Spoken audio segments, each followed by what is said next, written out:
दोस्तों, बागेश्वर धाम सरकार जी इन दिनों कुछ ज्यादा ही चर्चाओं में है और YouTube, Facebook समेत कई सोशल मीडिया प्लेटफॉर्म पर ये छाए हुए हैं, क्योंकि इनके अंदर जो खासियत है वो किसी चमत्कार से कम नहीं है। कई लोग तो इन्हें साक्षात भगवान मान रहे हैं, क्योंकि यह लोगों के झूठ का पर्दाफाश करने से लेकर भूतों को भगाने तक ये सभी काम चुटकियों में कर देते हैं। और अब तो मनोज तिवारी से लेकर अमिताभ बच्चन और यहाँ तक कि मोदी जी भी इनके फैन है। कहा तो यहाँ तक जाता है कि बागेश्वर सरकार का एक अदृश्य सेनापति है जो भूतों को भगाने में इनकी मदद करता है। तो क्या है बागेश्वर सरकार की असल सच्चाई, आइए जानते हैं इस वीडियो में। दोस्तों, यूँ तो हमारे देश में कई बाबा आए और कई गए, कई सारे लोगों ने उनके आश्रमों में माथे टेके, यहाँ तक कि बड़े बड़े फिल्मी सितारों ने भी इनके दरबार में अपनी हाजिरी लगाई। लेकिन इस समय जो प्रसिद्धि बागेश्वर महाराज जी को मिल रही है वो आज तक किसी को नहीं मिली है। अभी हाल ही में सदी के महानायक अमिताभ बच्चन जी की एक वीडियो बहुत ज्यादा वायरल हो रही है, जिसमें वो बैठकर बाबा के कथन का आनंद ले रहे हैं। लेकिन दोस्तों, यह एक रात का चमत्कार नहीं है, बल्कि इसके पीछे एक ऐसे बच्चे की कहानी छुपी हुई है जिसके संघर्ष के बारे में जानकर आपके भी होश उड़ जाएंगे। हजारों की संख्या में लोग अपनी मनोकामनाओं को पूरा करवाने और अपनी तकलीफों को दूर भगाने के लिए बागेश्वर धाम दर्शन के लिए पहुंच जाते हैं, और ये सब मुमकिन हो पाया है बागेश्वर धाम जी के चमत्कारों से। कहा जाता है कि स्वयं हनुमान जी की कृपा बागेश्वर बाबा के ऊपर बनी हुई है, जिसके प्रमाण आपने इनके वायरल वीडियोस में देखे ही होंगे।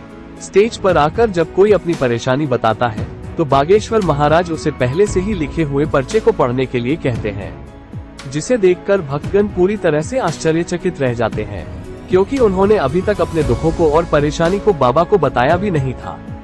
उससे पहले ही उनके बारे में बाबा पर्चे पर लिख चुके थे, जिसके बाद बाबा सभी के सामने परेशानियों का हल बताते हैं और भक्तों को ये विश्वास दिलाते हैं कि उनकी परेशानियां दूर हो जाएंगी।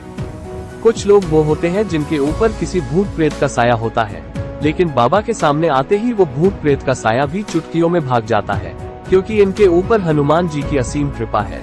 दोस्तों, हनुमान जी के परम भक्त बागेश्वर सरकार जी का असली नाम पंडित धीरेन्द्र कृष्ण शास्त्री है, लेकिन लोग इन्हें बागेश्वर धाम महाराज और बागेश्वर सरकार के नाम से जानते हैं।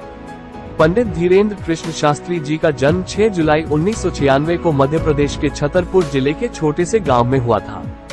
ये एक बहुत ही गरीब पंडित परिवार से ताल्लुक रखते हैं। बागेश्वर सरकार ने अपने एक इंटरव्यू के दौरान बताया था कि जब वो मात्र 9 साल के थे तब उनका मन बालाजी महाराज की सेवा में लग गया था।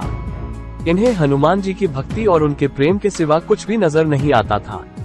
बागेश्वर महाराज जी का कहना है कि हनुमान जी की भक्ति और उनकी कड़ी साधना का ही परिणाम है कि उन्हें ऐसी शक्तियां प्राप्त हुई हैं जिनकी वजह से वो लोगों की सहायता कर पाते हैं। असल में इन्होंने अपनी शुरुआती शिक्षा अपने दादाजी के साथ रहकर प्राप्त की थी।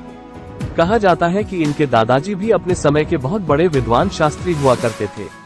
दादाजी के साथ रहकर इन्होंने रामायण, महाभारत और गीता जैसे धार्मिक ग्रंथों का अध्ययन किया।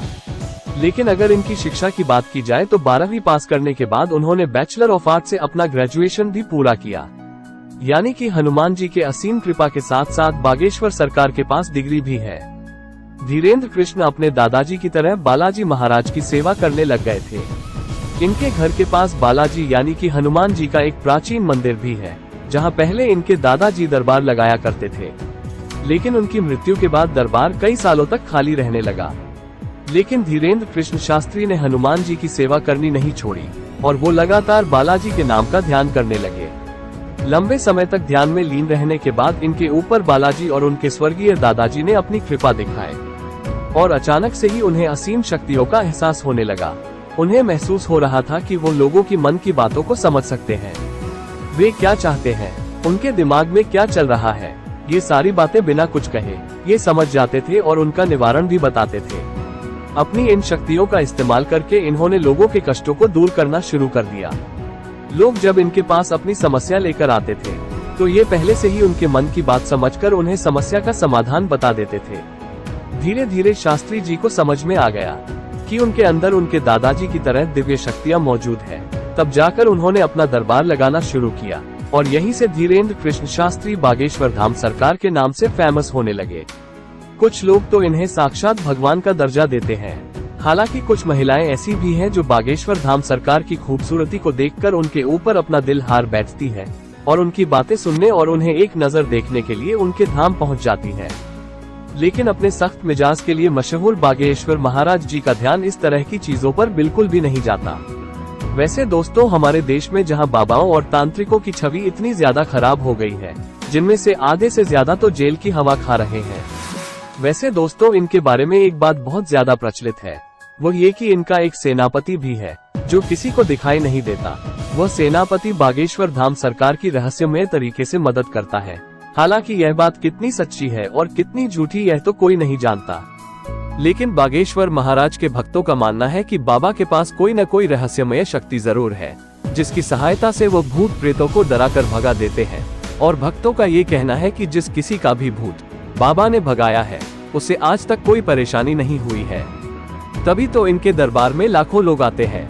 नहीं तो आज के समय में किसके पास इतनी फुर्सत है कि वो किसी बाबा के दरबार में जाकर उसके प्रवचन सुने।